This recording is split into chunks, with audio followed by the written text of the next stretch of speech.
ఎట్లున్నది కాంగ్రెస్ పరిస్థితి అంటే మన హైదరాబాద్ లో చెప్తారు. హైదరాబాద్ లో ఎవడో నెక్క తక్కువ మాట్లాడితే ఏమంటారు? ఏ ఖాముష్ బైట్రే బైగన్ కి బాత్ నక్కొకర్ అంటారు. బైగన్ కి బాత్ నక్కొకర్ క్యా బోల్ రారే అంటారు.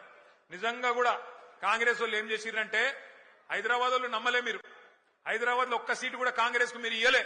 ఎందుకంటే మీకు ముందే తెలుసు కాంగ్రెస్ ఎంత మోసం పార్టీ మీకు తెలుసు. అందుకే హైదరాబాద్ లో ఒక్క సీటు కూడా ఇవ్వకుండా మొత్తం అన్ని సీట్లను కేసీఆర్ కి అప్పచెప్పి కేసీఆర్ నాయకత్వంలోనే ఈ రాష్ట్రం ముంగట్టుకోవాలి, హైదరాబాద్ ముంగట్టుకోవాలని చెప్పి మీరు తీర్పిచ్చారు. కానీ ఊర్లల్లా ఈ బైగన్ కే బాతిని కొంతమంది నమ్మిరు, ఈ బైగన్ గాలని కొంతమంది నమ్మిరు, నమ్మి మోసపోయినరు. ఇలా మోసపోయిన వాళ్ళు మీకంటే ఎక్కువ ఊళ్ళల్లో తిరుగుతున్నారు. మీరు చూస్తున్నారు, యూట్యూబ్లలో తిరుగుతున్నాయి, వాట్సాప్లలో తిరుగుతున్నాయి. ఈ బైగన్ కే బాతి అంటే ఎట్లుంటాయంటే ఇప్పుడు నేను చెప్పిన చూడు, రేవంత్ రెడ్డి చెప్పిన మాటలు 4,000 ఇస్తా, 6,000 ఇస్తా, కేసీఆర్ 10,000 ఇస్తానని 15,000 ఇస్తా, ఇండ్లు కట్టిస్తా అన్నాడు.